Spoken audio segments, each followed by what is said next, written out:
Excellent. All right. Okay, I'm going to come around this way. I could bring it closer. I was going to say, if there's nobody on this side, Bring it closer. You don't have to babysit anymore. I'm coming. Are you ready for your close-up? Norma, I'm coming for you.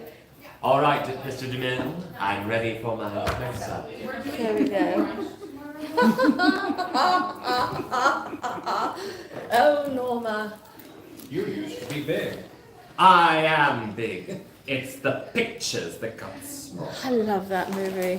All right, good. You can see things more clearly this way. Okay, On the good, screen. good. I want to show you the visuals to see if there's any that you think are pertinent to what you want to talk about. Right. So I've got everything set up. We can always skip around accordingly. Pardon my. So like this, just showing elements of them. This is so nice. Then kind of how one is laid out with the boning structures, which also has like the hip I flare. love that. 1890 Symington layout. I also have a PDF of how to sew it. Oh. Which I can also send you. Yeah, I haven't made a Symington. But you know, mass market course, it's showing different areas, but similar things. So different diagrams. This one, you know. Oh, especially that And then- last diagram. I really want to talk about. Because I can Yes. zoom in accordingly. Great. So I have that. Similar thing. There's a lot of similar things in case there's any of these. Then just like how the pattern is actually cut out and laid, so you can see a sense of scale. This is good. A different one that's just like showing the back of the lace. Hello, Although- welcome. Yeah. Oh, nice One classic. with the corset. the skirt hook. Just some other. Yes. Did you bring me some water? It's tea. Even better, thank you very much. Yeah. Some I will various see you examples later. from the Thank you. from I guess I had where some of these were from. These are from the Met. Oh, the mat. Yeah. This is from Good. the Met archive. This is good. Some beautiful just examples of decoration. Good. These are great. Then kind of more bare bones, you could see the structure and how much it curves out. Yeah. Showing men's corsets. Okay, good. And then I go into, you know, if you want to talk about like, this is what they thought this actually did to your body, but it does not. It does not. And then this is photo editing. Yeah, I definitely want to show this. Another one where you Oh can my God, see it's so the extreme. photo It's editing. so extreme. Wow. And then some diagrams. Good. These are great. People have been using Instagram And then, filters since long. A long time. This one is all about measuring the figure and then just showing some other Yeah. patterns because we've got those. Good. And I have everything that I have here. So Perfect. just laying out everything for you. In case there's anything you want to go to a visual media, I have those. Wait, do you know that you are a gold star perfect? Yeah, plus. That's a Good. problem, I know I that. know, we both. The grand aunt is right. When the two of us are together, the type A is very strong. Hello. Welcome. What time are we at? Are we at about We're just one after. One after. 1 minute in. 1 minute in? Welcome everyone to our discussion on corsetry. We are not making a corset today. We're going to talk about creating corsets, how to get started with corsetry. This is my dear companion, my dear friend, Jason. and I'm Madame Askew. We are both corsetiers, which is the very fancy French word for corset maker. We've brought some of our corsets. We're going to answer your questions. We have a lot of thoughts on what we consider really important tips and information, but if you have specific questions about corsetry, if there's something you've been curious about, you should ask us so we make certain to address your thoughts and concerns and interests as well. Jason, Yes. would you like to get started by sharing a little bit about how you got started with making corsets and what inspired you to get into corsetry? Well, where I got started was I used to work at a theater.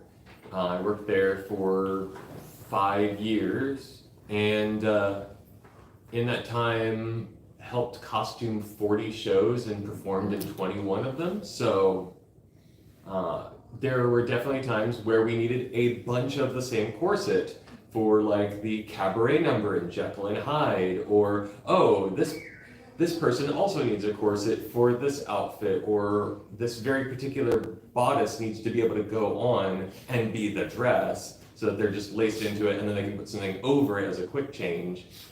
So that's where I got started, and then, you know, I had the skills, because I went in and was already sewing for myself, self-taught, learned a lot there, and moved to Atlanta, where I was also doing costuming for myself, so that's where I got started.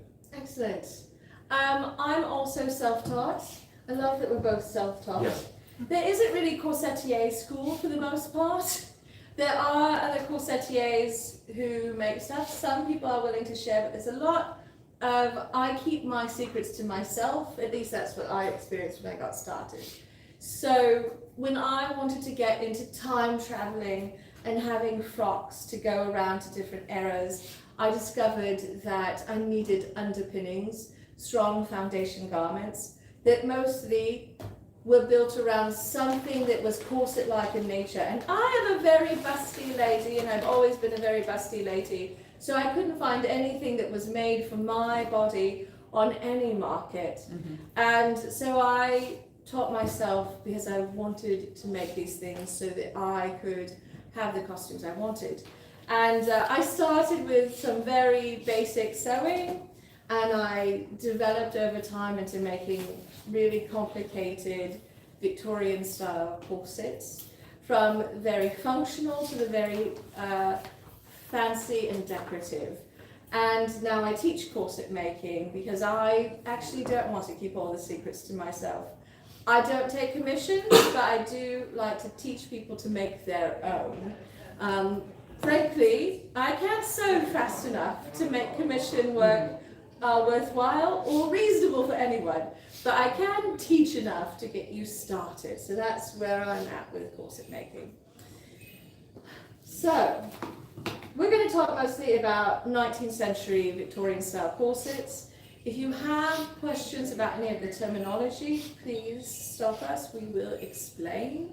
I think what many people considered a corset is what we see in the 19th century, which are these foundation garments that shape the figure into more of an hourglass, that has the reduction, that is not only a strong foundation you can build your clothes onto, but are going to adjust the figure very strikingly. Which is not to say earlier garments didn't adjust things, but the 19th century is sort of renowned for those adjustments. I'm going to pause just a quick moment. It may get too hot, but Eric, can you close that other door? Thank you. I don't want to be unfriendly, but those bells walking by, I was like, they're pretty loud, but that was distracting. I know, because everybody's head turned. We were all like, who's bringing bells to the corset party? So I would say it's not always about reduction. At its heart, it is a foundation support garment. You know, people were standing a lot. You had a lot of working class people working sunrise to beyond sunset. And if you're going to be standing, and you need your spine supported, otherwise you were fatigued. So in order to work with their fashions of the time, in the limited pattern working that you had in older patterns, you had, you know, stays, which were just soft ribbed garments that made everything very smooth, because the thought was it's a smooth shape. And then we get into curvier shapes, and then we get into contorted shapes when we get into the Edwardian era. So we should always iterate that it's a support garment, and reduction is not the goal, but vanity is usually what causes the reduction. Somebody just wants to cinch themselves a little bit further. But a 2-inch reduction in your waist, 3-inch reduction is not uncomfortable. It's when you get to 4 inches or beyond, you're really squeezing your organs, and you're going to be constricting your vascular system along the surface of your skin. Hence why there's a thing called corsetgasm, which is that release of ecstatic pressure where your body's able to just like, the blood flows and gives you a little bit of a lightheaded moment. Yes. Also the cold air hitting your warm skin. Oh my gosh, yes, absolutely. So, come in, welcome. Let's take a seat. Find a seat, no apologies necessary, you're perfectly perfect. All You're right. welcome. So I'm glad you brought that up because it is not, the point of the corset is not the reduction. Certainly the earlier versions were fundamentally about foundation. One of the reasons I love to wear a corset is because I wear big costumes. And part of why I can wear big costumes, and if you watch the Grand Arbiter and I, we hit the convention and we go for 12 hours and we wear the costume the whole time, or longer sometimes, is because I've got a good corset underneath. It takes the weight of my clothes. It also does exactly what Jason was describing. It keeps me supported and upright. But I'm sometimes a vain creature, and I you will. want to get a little bit tighter. Yeah, like yesterday. Just as an example of a more 18th century corset, American Duchess released through Simplicity what a stay pattern was like. And you can see that it's very straight lined. The waist is not curved in. The illusion is made by padding out the hips with peignets. So a lot of what you see in Victorian attire is illusion. They're not wasping out their waist. They're padding out their hips and they're padding out their shoulders. And so you get these wide shoulders and these wide hips that's purely fabric, and then their natural waist looks so much thinner. Yes. In fact, one of the things I love in corset classes is explain to people how much they padded in the 19th century. We're going to talk a little bit about the 19th century photoshopping as well, but the padding was extensive. They padded everything. I mean, sometimes gentlemen padded their calves to make their legs look more shapely, which I love. But there was a lot of hip padding, and many of these ladies did not have a curvaceous badonkadonk, but they wanted one. So if they weren't in the bustle period where they had a whole cage in the back that was like, look, I am a centaur, then they would have like these beautiful pads. They're sort of like half moon shapes that rode actually underneath the edge of the corset typically. And it makes you look like you've got a lot more going on than they did naturally. So should we get into the making? Let's talk about the making. I think the very first thing we should talk about is fabric. Yes. Oh my gosh. It's you're absolutely 90% right. of a corset. Absolutely. So these corsets I brought are mostly made out of what's called couture or corset couture. It is not necessary to make your corsets out of couture. We're going to talk about some other fabrics. I like to use it because it's lighter weight, it's very strong, it doesn't have stretch. And so what you're looking for in making a corset is fabric that is not going to stretch on you.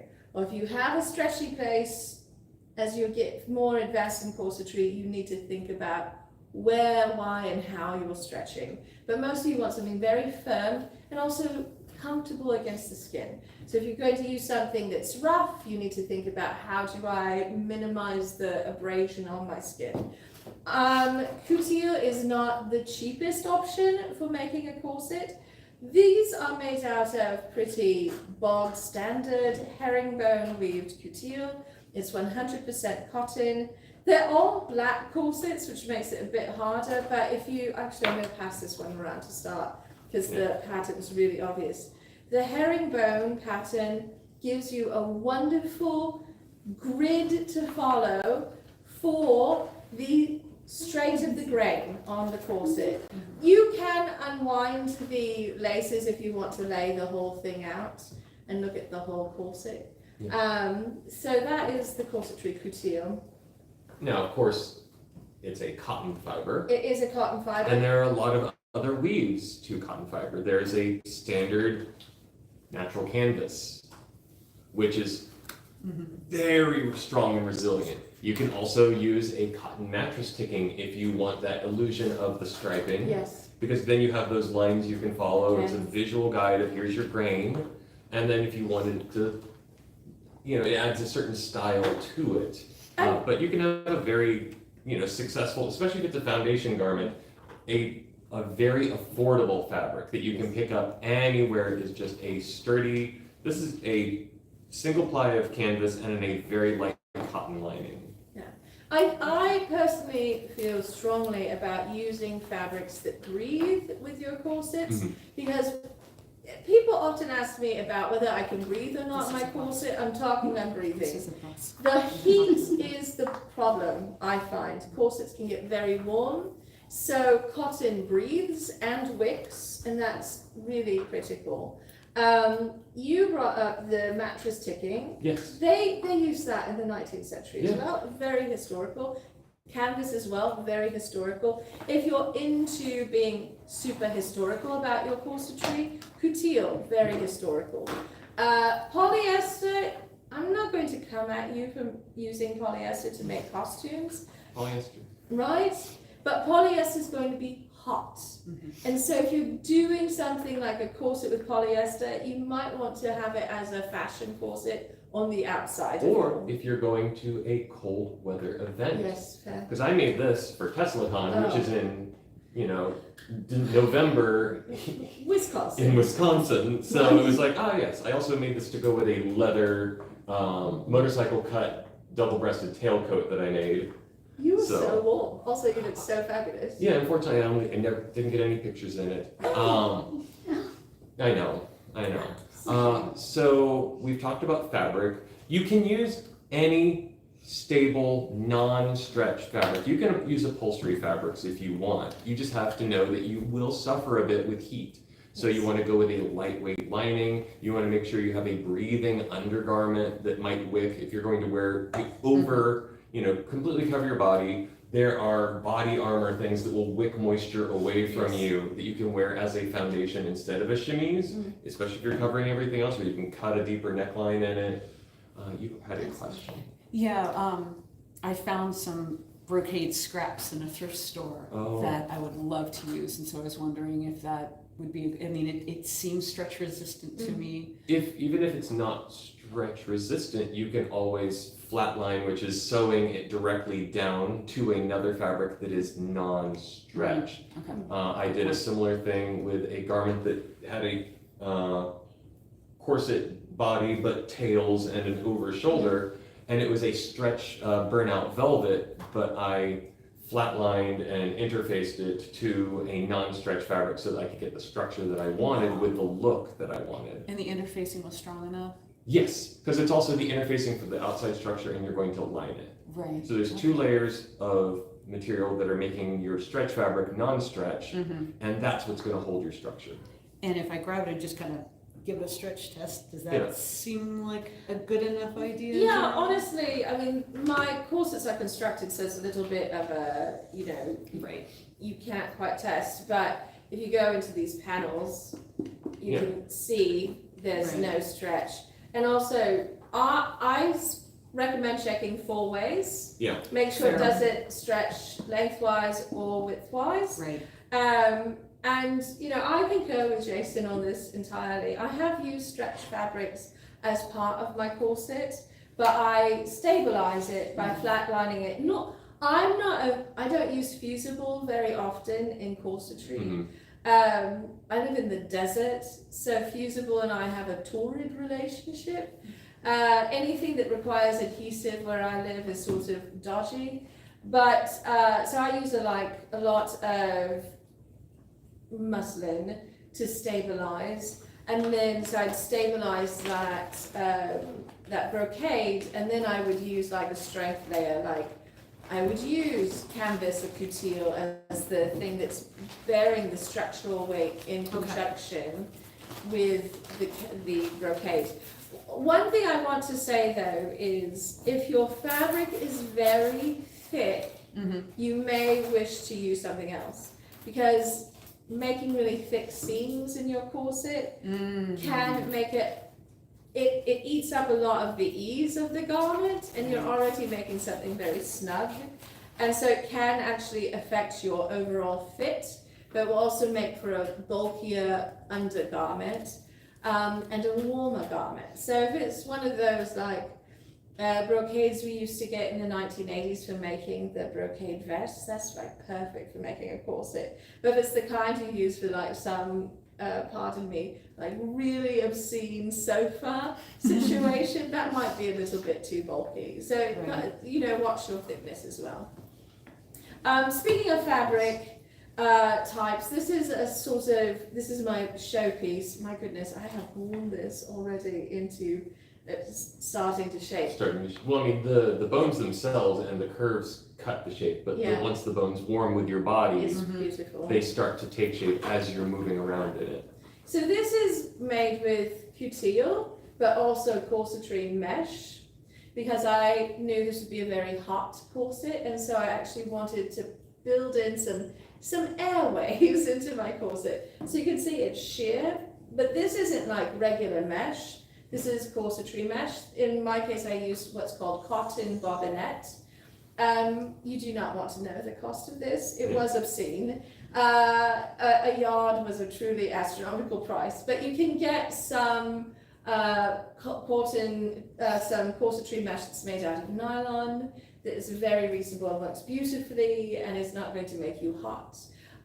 You can also find some slightly less soft bobbinettes from tutu.com, where they sell some that's like a little bit wider weave. I just like the fineness of this particular one. So you can even make your corsets out of mesh as long as it does not stretch.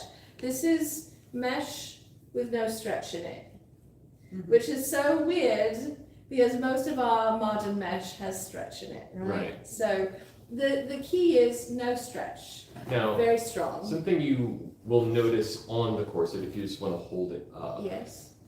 there is a through line at the waist. That is your waist stay. It is a non-stretch cord that is sewn, because that's where you're going to be, if you pull, like a lot of people do with kind of the rabbit ear technique from the middle, this is going to be holding the tightest part of your waist. And also it's the transition point between a convex on the top and a convex on the bottom, where you're at the most concave point. So you want that extra stability. On this one, you can see, because I just made it as an undergarment, you can see I used just a different colored ribbon for it. And it's just a non-stretch, probably polyester grosgrain ribbon.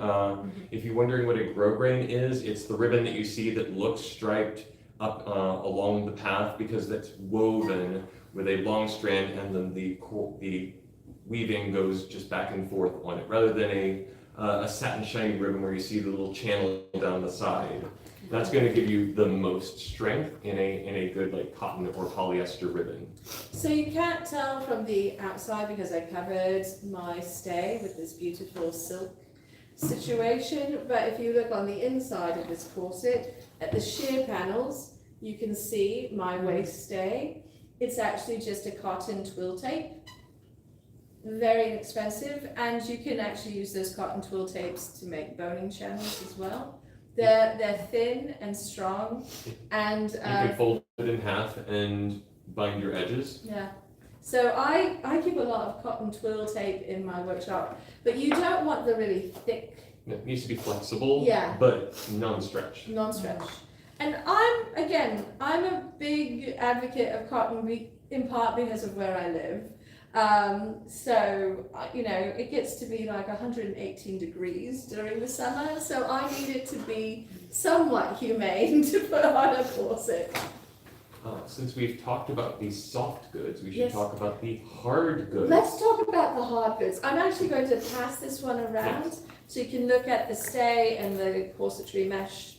And also, this is a brand new corset that I just started breaking in 2 days ago, so you can see how the corset is starting to break in a little bit. So this is called a busk. It is composed of two parts, a hook and a post. And it goes in the front of your corset, and you attach them together, and it's what holds it together rigidly with metal while you are lacing the back. And then once that's got some tension, it's not coming undone. You don't have to worry about popping a button Right.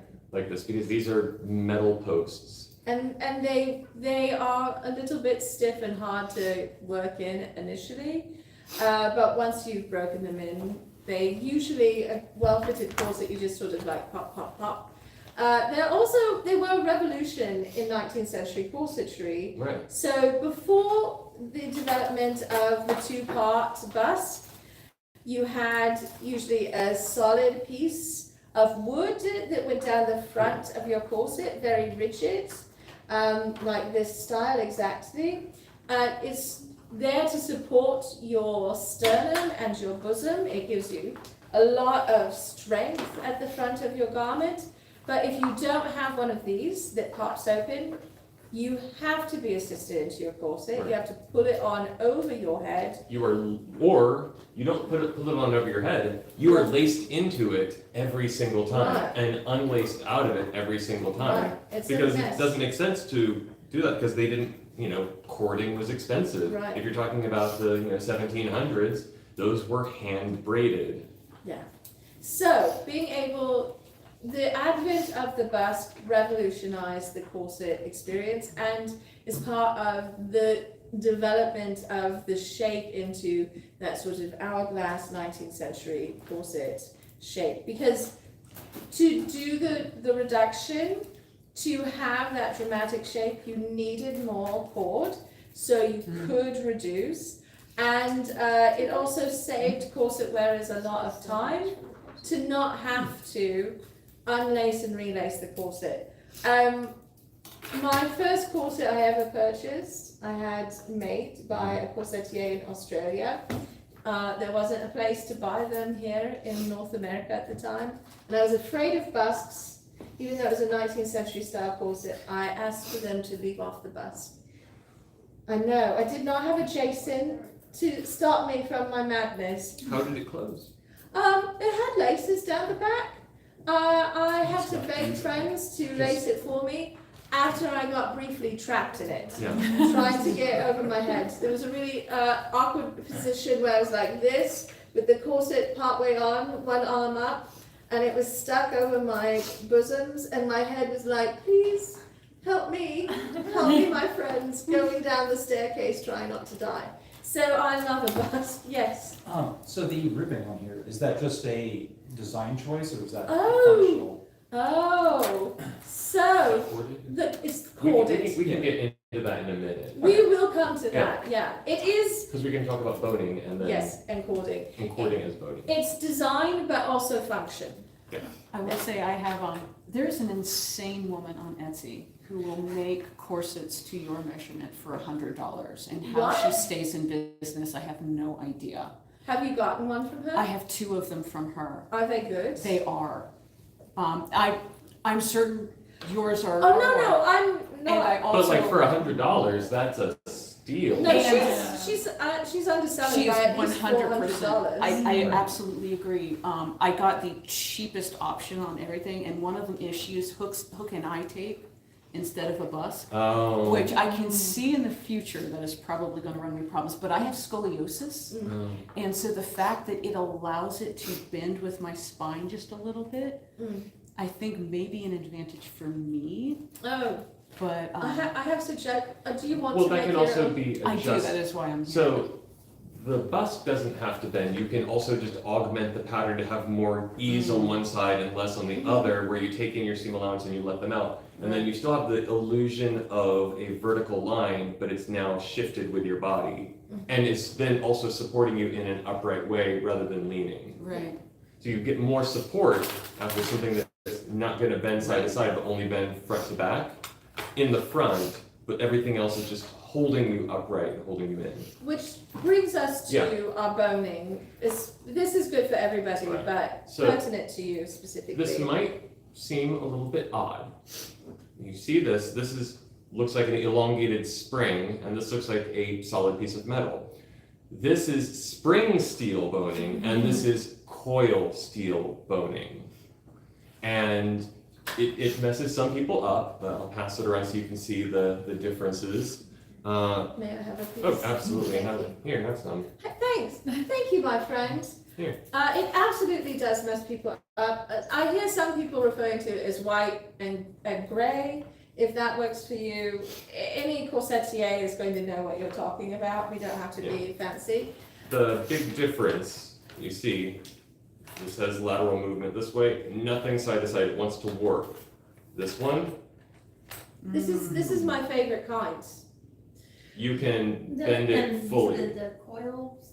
This is the coil. coil steel. Look, And it also, you can twist it, but you don't want it to get twisted. don't. You can twist this, but because this is a solid piece of metal, if you put a bend in it, you might have to hammer it out. yeah.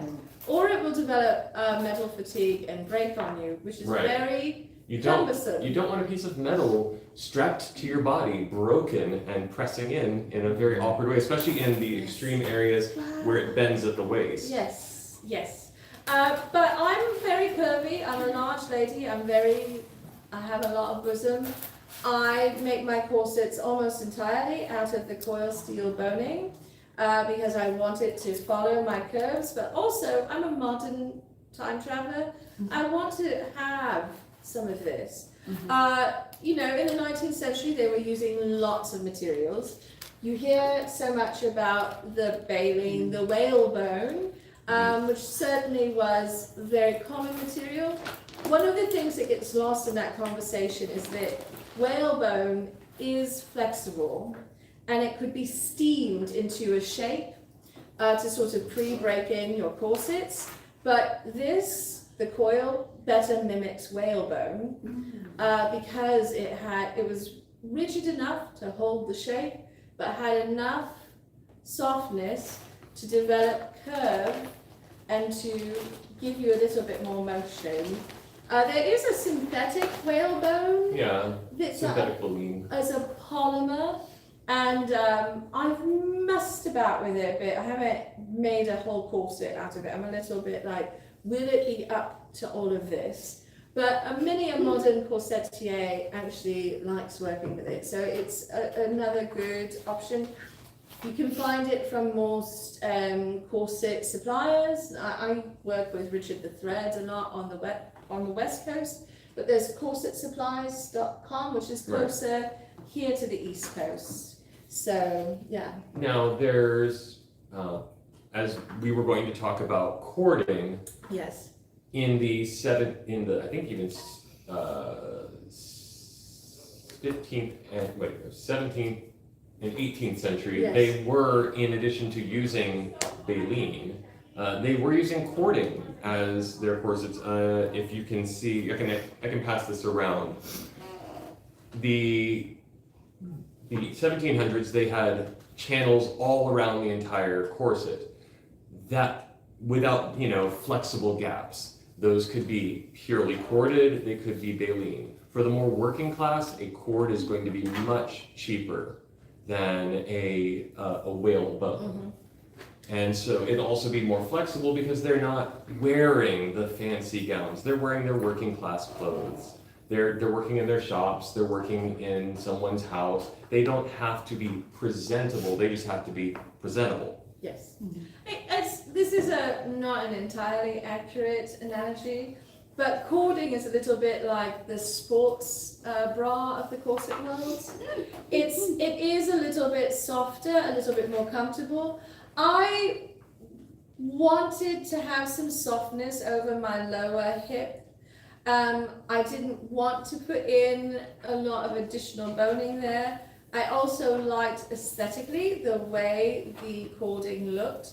So to answer your question, it's both functional and I made it decorative by the way I installed it. Over my bosom portion of this corset, it is 100% necessary with the way I designed this corset. I have to have the cording to contain everything. But again, I made it very decorative.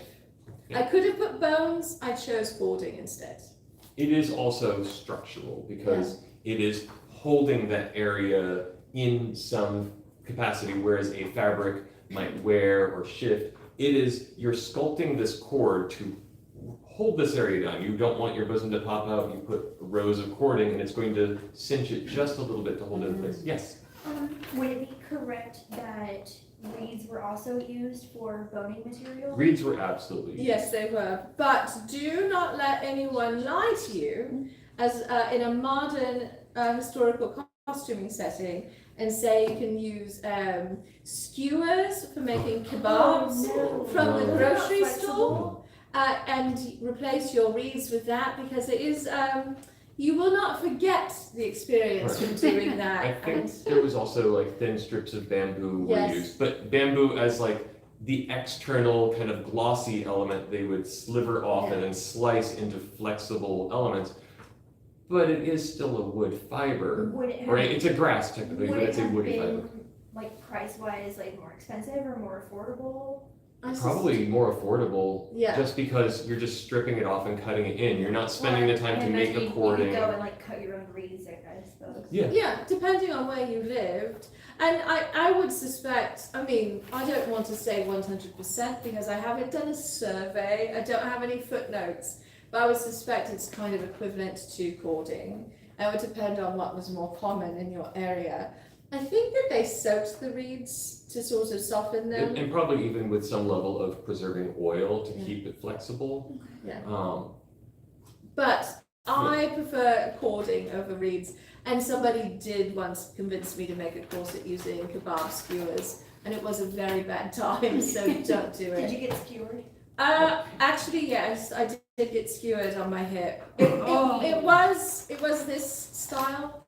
It was an 18th century style, so it was meant to be conical, which is fine, but usually the tabs are a little bit flexible there when you do it with cording. So if you're a hippie girl like I am, the tabs will sort of pop out a little bit to accommodate your hip. If you do it with kebab skewers, they just stab you in the hip, which now, is very unpleasant.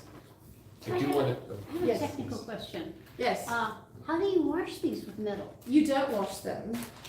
That's a bad idea. You don't wash them. Never submerge your corset in water. I clean my corsets by using a solution of vinegar, but you can also use vodka, and you spritz them with the spray of the vodka. You leave them out flat, and then you roll them up in a clean towel, and then you unroll them and you leave them again very flat until they are stone dry. You cannot put them away. If you submerge them in water, your metal bits will rust, and that will be very sad. Because it's a lot of work putting together a corset, yeah. Right. And that's one reason why historically you would always have a layer between the corset. Right. So it should be less likely to get dirty because you've got your shimmies and then you've got a corset cover and then you've got something over that. Yeah. I do want to mention Yes. these are not cheap items, They are not. but they're not entirely unaffordable, but there are less expensive options. Yes. A thing that you can certainly do, you can get from the hardware store to make your boning, and that's really big, wide zip ties. Hot, heavy duty ones. Yeah, I will send one of these around so you can see how wide and long. It has a zip or a hole. I know I've gotten them out before. Look at it. Wouldn't you be able to submerge a corset that was made with whalebone? With wet, well, yes, partly, Yeah. although at that, when we get into the 19th century, they'd still have a So- bust, which was still metal. And you can see some old corsets that have rust stains around them because the sweat is still going to be Right. moisture, they're still going to get rusty over time. But the 19th century also had a different relationship with laundering garments than we do today. They were not throwing things in the wash every week. So as you said so accurately, but they were laundering regularly was the chemise, the things that were under the corset. And then this was not getting washed. You also didn't want to put it through the mangle or into a wash bin where you were stirring it around and really agitating it, because that would muck up the shape of your corset. I will say, I can wash this. You can wash yours, because you use the Because I the used the zip ties. zip ties as my boning, and I made it double-breasted and the front with buttons. And the only thing is the grommets, which I believe are steel, so as long as you dry it, they're not going to have the same problem, that you will have it lots and lots and lots and lots of metal pieces. Now, the spring steel is coated and capped. And if you haven't capped, you know, you can get Plasta Dip and dip, because I got these from my work where we used to make corsets, and they were going to throw them out because we stopped making corsets. So I inherited a nice collection of things pre-cut that I cut down, trimmed the edges, Plasta dipped, and so this is a thing that you could just put in water and it will survive. Your bust has metal pieces that are exposed. They're coated.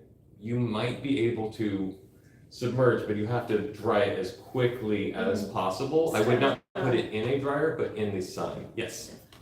I was just, when I was looking into corset making, I was having trouble trying to figure out where you're supposed to use the spring steel versus the coil steel. Is that right, coil steel? Coil steel. Well, I have a formula for how I like to approach it. Every corsetier is going to be a little bit different in how they lay things out. Pass this around. So one of my unsatisfactory answers, and then I'll give you a more satisfactory one, is a little bit you have to build your own to figure out what you want and where you want the flexibility. My rule of thumb is I have the rigid spring steel bones right in the front by my bust. I need 2 bones there because I'm big. Not everybody does. You may just be fine with the bust. And then by my grommets, I do 2 rigid bones on either side of my grommets. That's very standard to have a bone on either side of your grommets. I have a strong opinion about this. I think you should always have a bone on either side of your grommets, because you want your grommets to be really stabilized because they're under a lot of tension. Especially in the pulling process. You're not yanking someone, but you're having to pull it together. It gets more fatigued than the rest of the corset. Yeah.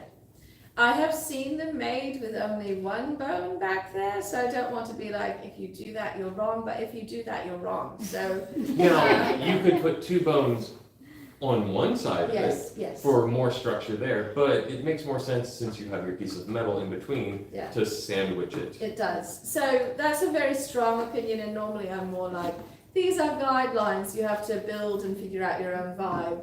But I think that when you have the 2 bones, you're going to have more longevity with your corset. So And you do have the option, you can put 1 bone, especially if you're buying more expensive spring steel or coil steel bones, you can put 1 at each seam to give some structure to it, especially if you're not going down the life. You just need a basic foundation garment. This one, I did 1 at each seam, and then none additionally at the bust, and 2 at each side of the back, because that's where I felt I needed the most structure. I could have absolutely put a lot more, but that's a lot more work as well, and if you're on a time crunch and you're making a corset that takes a fair amount of time, you can just go and use a little bit less. There is again, a pricier element that you can buy, which is corset channel, or a bone channel. And it looks like a regular twill tape, but it is a tube. It is woven flat, so there's no extra bulk on the sides of folding over fabric. But you can achieve a similar thing by sewing down a bias tape or a twill tape and making a channel. This is just nice because you can preset your boning in it, close the end, and then just sew it into place. But yeah, you can also make your own channel tape just by cutting strips, folding in the edges. There's a lot of approachable ways. You have got, I think, do you have an example of your channel tape? Actually, I'll put a piece in there so you can see it in function. So this corset is one where I made my channel tape myself. I used silk satin to make my channels, and I interfaced them with more rigid fabric. And I cut all of that and I folded it, and you can see that I have 2 bones next to each other at every seam. So this is one way to approach, as you were saying, making your own. I was very happy with how that turned out. You can pass that along. Yeah. This one you've already seen. I used channel tape like my dear Chan just showed you. but I still wanted it to have this beautiful silk over the top, so I actually wrapped my silk around the channel tape to make it more decorative. It was an absolute pain in the tuchus to do, but it looks really pretty, so that worked out. This is sort of a more, this is my little black corset. She's very like functional girl. She is just a foundation that's meant to be not seen but definitely felt. And so you can see all of my boning channels because I stitched them in contrasting threads. And I have one channel at every join of a panel. And then I have, because I'm a larger person, I have a channel in the middle of almost every panel as well. And so another way is to do what's called a flat fell seam, and to use your flat fell seam to create a boning channel that's internal to your corset. This is actually 2 layers of couture, and it's a very strong corset. I loved it. I was very sad when it no longer fit me, so I'll pass this girl around. A time-saving element, again, if you're on a time crunch, is to make your seams a little bit larger. So if you're working with a 1/4 inch bone, cut a 5/8 seam allowance, and then make a 3/8 channel, top stitch on each side. That way you can feed your bone through just the top stitch of the fabric, because you don't have to have any additional channel.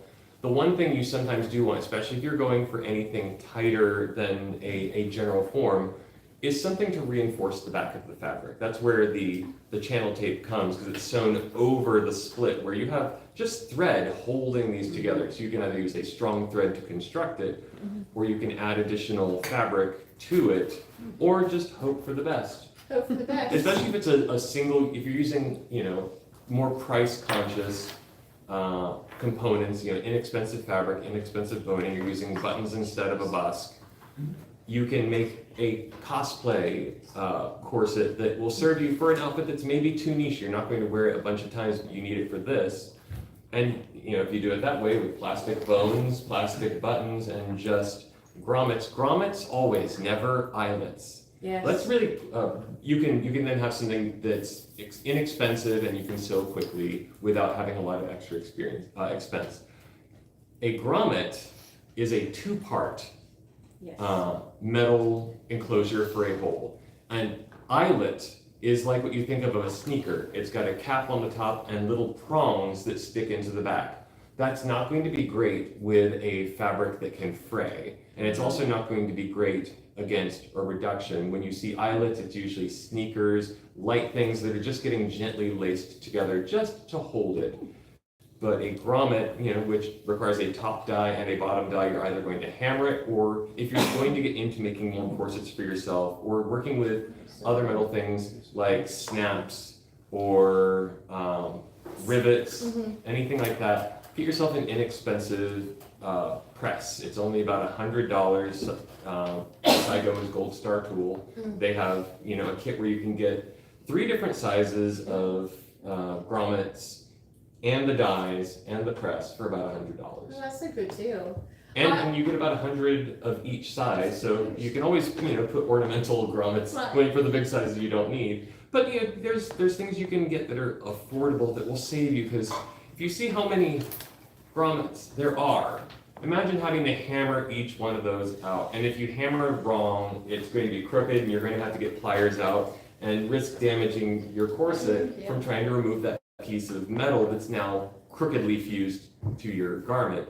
Save yourself the heartache and just spend a little bit of money. If you have friends who are cosplaying or making costumes together in the same area, you can go in as a group, and that splits the cost of it a lot. Yeah, because really you only need one of those presses for, And it also fosters a little bit more community, because you're like, oh, we're going to get together and we're going to put all the grommets in our corsets, and we're going to take turns helping each other out. Party! I've actually done a grommet party before, absolutely. Although this one I did hammer in each one of those grommets like a madwoman. So I see that we only have a few minutes left. So I want to say, dear Jason put together the most gorgeous slideshow of images, and we were like, yes, we're going to show this. We're going to It all share this. depends on what you needed, but we ended up talking more practically about things. That's fine. I know that I'm always happy to answer questions in the future about corsetry and to answer questions about materials. So you're always welcome to reach out to me. I also teach a virtual corset workshop once a year in the autumn, and it's usually a 6-week class that has 2 sessions a week. So you get a 12 sessions of corset making. Each class is about 2 hours long, so it's a lot of instruction. So to slim down a sort of discussion of corsetry into an hour, you can see is challenging. Yes. So this is what I want to talk about to get time in. So you're like, okay, I've got the materials, I've got the fabric, I've got the bust or my closure, I've got my boning, I've got my grommets. How do I put together a corset? What is the shape? So there are affordable commercial patterns available. All of these are various, I'm going to put these together. If you're going for a 18th century, simplicity has or has had, you can certainly find them on Etsy if they are discontinued, stay patterns. And some of them will come with, there's a stay and a chemise. And that chemise could be invaluable because it's a garment that you can wear under any corset. It's a nightgown. It's a nightgown with ruffles. Yes. You can probably draft the pattern yourself, but if you say, I don't have the time, I just need to buy something, cutting that pattern out is the big amount of time that you're going to spend, but that's a very affordable one, especially if you're getting it on sale. Unfortunately, since Hancock Fabrics went out of business years ago, we haven't really seen the 99-cent pattern sale, it's more been $1.99. Hence why some of these I will have every size run of it. Yes. I believe this is the pattern that I used for my corset, which is the fashion historian simplicity pattern. It also comes with a chemise and bloomers, or I guess Split drawers. Split drawers. They are split. They do tie at the waist, so they are as historically accurate as you're going to get from a simplicity pattern, and it's a good pattern. You can also, from Butterick, this is the one I brought every one in the size run. It's a variety of 4 different corsets for the price of 1.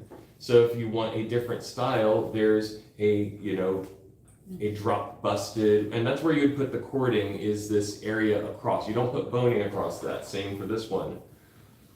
You have 4 different types of corsets there. You say, well, I can't find any of those. All I can find are these funky little bodice patterns. Well, I mean, both of these are funky little bodice patterns. This is more of a bridal undergarment or party undergarment, but it's still a functional garment that you can cut out. It has all the shapes that you want to contour to your body. This one is one of the Butterick history, but it's kind of like a steampunk pattern, probably around the Penny Dreadfuls era, where they're like, oh yes, we're going to make this dress from this show. It will have enough seams and enough shape that when you compare the pattern at finished garment to your measurements, you can determine what your reduction is. You typically want about a 2-inch gap in the back, so that as your body fluctuates, you can have more or you can have less. You don't want to make it to your body and then lose weight, or you don't want to make it with a 4-inch gap expecting to get small and then gain weight. So those are 2 good ones. And then, there's this silly little junky pattern. It looks like it's going to be junky from the way that they visualize it, but it's a perfectly serviceable bodice. It has all of the shapes that you want. The big thing that you're going to want to do with any of these is a mock-up, because these are one size, sized by somebody who's not trying it on a body. You cut it out at the size that you want. You can baste it together and then try it on your body. See if it fits right. I did not do that when I made this one. So you will see at the chest, it has 2 long darts where I was like, I don't have a chest, but it's an overbust corset and I don't have a bust, so I had to reduce it there. and I did it on both sides, and then it fit my upper torso much better. It's really beautiful. And I did it after the fact, so if you make a mistake on an undergarment corset, you can always course correct. You can, if it's too small in an area, cut a slit and add a gore. A gore is a place where you add more fabric. A dart is where you take fabric away. So, there is so much to cover and discuss in corset making. Jason and I Yeah. could keep you here all day. There's also, Literally. just as a quick, if you want to put it down in your phones, there's a pattern called the Symington corset, Symington. I think that's about the Yes. spelling. And they were a mass market corset manufacturer in the late 19th and early 20th century, and people have resurrected their patterns and digitized them and put instructions together. They are as historically accurate as you're going to get because they are lifted from the flat patterns that were still available. There are many resources online, but also please reach out to us if you have any further questions. If you are planning to make your own corsets, welcome to the club. Yeah. Welcome to corset making. I'm so excited to have you. Make that mock-up, make 5. Yeah. Yeah. And don't be afraid of mistakes. If you make a mistake and you spent your time and you didn't use the most expensive fabric, you can save your busk, you can save your Your boning. boning. The only thing you're going to be out is a couple grommets, and there may be a penny or two each when you buy it in bulk. And like you buy 100 or 200 of them, you're going to spend like $10, $20. It's so little, and it's such an impactful thing to not put the wrong thing in. You can also, if you don't have the time, real quick, you can sew your grommets. There are methods where you put a piece of cord around and then you stitch over it. So if you can't, then you can make a completely washable garment, plastic bones, buttons, or some other enclosure on the front. You can put a zipper down the front, Right, the which is Arbiters. washable because they are made out of zippers. washable metals. Yeah. And then you can sew your grommet and then have a completely washable garment. So if you have any questions, we have probably 30 seconds. We can also talk a little bit after if you Yes, absolutely. Thank you so much. This will be on YouTube if you would like to review. Cheers. Thank you. Also, if there's any patterns you wanted to make a note of that you liked, you can certainly take a picture with your phone, if anyone wants to. I do have one question. How far down, I've shrunk 2 inches. So that's So- another thing. You'll want to, so many patterns are made to one height. Yeah. So there's the whole lengthen and shorten. So you find whatever line you want. Usually at the waistline, you want to lengthen and shorten it so that you don't have to. But your natural, the top of your waist is where you really want to. So like some people's waists tuck higher. You don't want to push your body in a way that it doesn't want to go. So wherever you feel like your natural tuck is. Okay, and then how long? Now, Corset does the Story is a corset place go I down? feel pretty comfortable sending people Okay, to 'cause I buy have some that are- corsets. Because you shrunk, Right. are now way too long for me. And they Yeah, kind of usually stick they're out doing now. like So, a for combination of cases teal like that, and canvas. If the bust is, even if the canvas bust is with long, fashion fabric, but they're it's pretty metal. solid, the construction you is can have great. somebody. You're wearing one Also, now, you right? typically don't take the busk That is all the way down to the base of the corset. But it still has. You usually have a little bit of wiggle room because they're made in prefabricated size. And there might be boning that's next to it, but that can be opened Solid. up, You just cut, want an additional shorten, way to get and then into your rebound corset, so the you're not edge. having to So put it all of the on bone- your all of legs this or boning- unlace it. So this is just coiled material that is cut and then a piece of hardware is crimped over the end of it. So that locks away the sharp edges of it. So that could always be, you can remove this little That's piece a of pretty one, hardware, by the way. cut it down, put it back Yeah, on, also great crimp it, make sure that stockings. you Are those bats? press it Those are inside bats? and on the Those are top. great. And that's a way I that you love can those. shorten a corset. Like, They're really good. if I saw this and I was like, okay, well, I'm gonna have to cut it here, I would cut off the bottom, remove all the bones, I think you're maybe right. put a little What piece of great tape on it that numbers where What did you they get are, that? and then you go through the method. It's like, I Oh, could, yeah, you know, you could shorten it wonderful. one Yeah, I hole, love the collar. you cut it Yeah. right So above for this, that- and then you have enough seam allowance to put a binding over the edge. So if you have a corset that you love, Yes, but it's I too love long in your that. body, it That's can be so modified. good. It looks fabulous. Thank you. You're welcome. Stunning. Great work. Yeah. Okay. Thank you. Thank you. So much. Thank you. Thanks for being And here. well, I look forward to next year. Yes. Will we back next year to join us? I don't I have no idea yet, but we do love being here. You can So tell the Well, we look love this- you This being one's here. had so gorgeous. Thank you. and out of print. Out of print OOP. Always let the convention know you enjoyed having us here, and tell other conventions you'd like to see us. That's the way to see us again. Yes. So I give you a Dragon Con. Social media. So like, Yes. I could actually Yes, I actually have a card. or that was like or email or anything. Yes, really. and Jason should. Yeah, you can find me on Instagram. I'm just like I do actually have questions. Yeah, about absolutely. it. Yes, I ask love away. chatting about sewing and Do costuming. you do Discord? I do. We have a Discord. Oh. And I'm on there all the time when I'm not at a convention. You can always ask questions. And I do host that corset making class. Yeah, And it's I a want good to place. info Yeah. on that as well. Good, yeah. Join us. Join us this autumn. Yeah, I attempted making a corset last May for the first time, and Good. I think it, like considering it's my first try, I'm pretty proud of it. It's definitely got room for improvement. Of course. My first corset was terrible. It fit terribly. It was so uncomfortable, but it got me started. Yeah. And that's what really matters. If there was time, I was going to demonstrate a reduction. Oh,